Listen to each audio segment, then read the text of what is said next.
Salut, c'est Dr Excel. Aujourd'hui, on va utiliser la fonction NombScience pour compter le nombre de lignes qui vérifient un certain critère, pour compter le nombre de valeurs qui vérifient certains critères. On va faire plusieurs critères.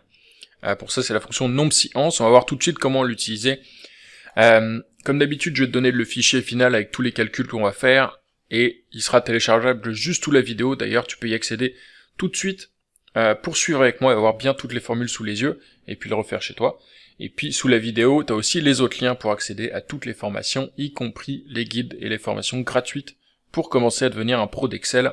Tout est en dessous, et puis on va s'y mettre. Alors la fonction NombScience, en fait, elle permet, dans un tableau, où ici j'ai produit, couleur, pays, etc., et puis différentes ventes et leurs montants, elle permet de compter le nombre de lignes qui vérifient certains critères. Par exemple, je peux dire que je veux compter le nombre de ventes de chaises bleues. Ici, on va mettre le prix plutôt, parce que sinon, nombre de ventes, c'est un peu ambigu. Voilà, on veut compter, par exemple, le nombre de chaises bleues qui ont été vendues. Donc, on va aller dans chaque ligne, et puis on va vérifier, est-ce que ici c'est une chaise, est-ce qu'ici c'est bleu, et si c'est vérifié, alors on la compte, et sinon on la compte pas. Pour ça, on utilise la fonction NombScience, nb.si.ans. Et en fait, on va spécifier d'abord la plage et ensuite le critère qui doit être respecté. Donc par exemple, ici, la plage, c'est première plage ici, et on veut vérifier si c'est, je me rappelle plus, si c'est une chaise. Donc premièrement, la plage, avec le nom du produit, et puis le nom qui doit être chaise. Ensuite, deuxième plage, alors on peut laisser comme ça d'ailleurs, je crois qu'on peut mettre une seule, on peut mettre un seul critère,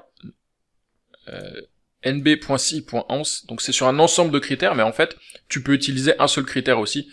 Donc tu sais que tu as la fonction nombre de si qui est, qui est à peu près la même chose, mais pour un seul critère, et qui, en fait, est englobé dans nb.si.ans. Donc en fait, il n'y a même aucune raison d'utiliser nb.si. Tu peux toujours utiliser nb.si.ans. Donc petite parenthèse, donc un seul critère ça marche aussi, et puis si tu en as plusieurs, tu rajoutes les plages, voilà jusqu'au bout, et on a dit on veut que ce soit quoi, bleu peut-être, je crois que c'est ce que j'ai dit, nombre de chaises bleues, ouais, et puis voilà, et il y en a qu'une seule en fait qui est chaise rouge, et ici c'est la fin. Je peux compter le nombre de ventes de tables en Allemagne, voilà, c'est pour ça que j'ai changé ici prix, parce que sinon c'est un peu ambigu. Parce que si on veut pas faire la somme de tout ça, on veut le nombre de lignes.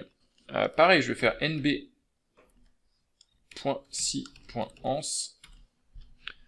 C'est quoi les plages? Ici, je veux table.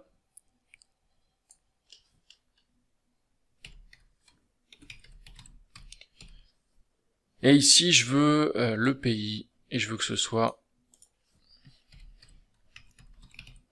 Allemagne. Et voilà, il me dit une seule table vendue en Allemagne. Alors c'est pas terrible parce qu'à chaque fois j'ai qu'un seul. On va te compter les armoires noires ici par exemple. Si je fais les armoires noires,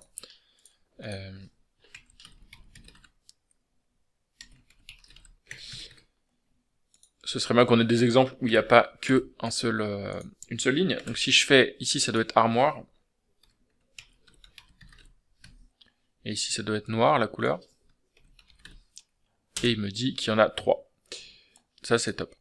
Donc le critère, ça peut être une valeur en dur comme ça, donc si c'est une seule valeur possible, c'est chaise ou bleu. On peut aussi filtrer selon un critère numérique et une inégalité. Par exemple, on va faire tous les produits qui sont supérieurs à 50 €. Donc produits vendus vendus aux USA pour plus de 50 €. Pour plus de 50 €. Et on va avoir besoin de 2 filtres pour ça. On va faire égal nb.si.ans2. Ici, ça doit tuer ça.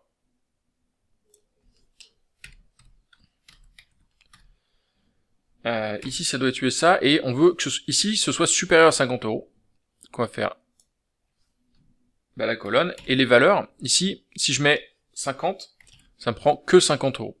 Donc ici, je vais composer un critère, je vais l'écrire entre guillemets, je vais faire supérieur à 50 €. Ici. Et donc à ce moment-là, il va comprendre que ça doit être... je prends toutes les valeurs où c'est 50 euros. Donc ce qui est important de réaliser, c'est que tu peux faire une inégalité. Soit tu mets la valeur exacte, donc on mettrait 50 pour avoir uniquement 50 euros.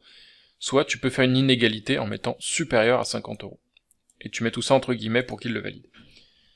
Et ici, il va me dire qu'il y a 3 produits, donc ça doit être celui-ci. Ah ben non, pas celui-ci parce que c'est inférieur. Là aussi c'est inférieur. Ici c'est supérieur. Ici c'est supérieur. Ici c'est supérieur. Donc c'est ces 3-là. Voilà.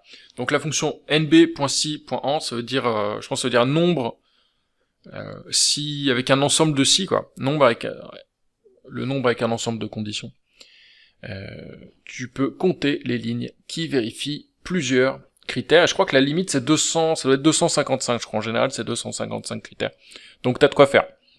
Je te laisse télécharger le fichier juste en dessous avec les formules, comme ça tu vois bien comment ça fonctionne et puis tu peux le retester chez toi. C'est juste en dessous, tu as les liens vers les formations, vers les guides gratuits, oublie pas de les consulter, c'est juste en dessous dans la vidéo.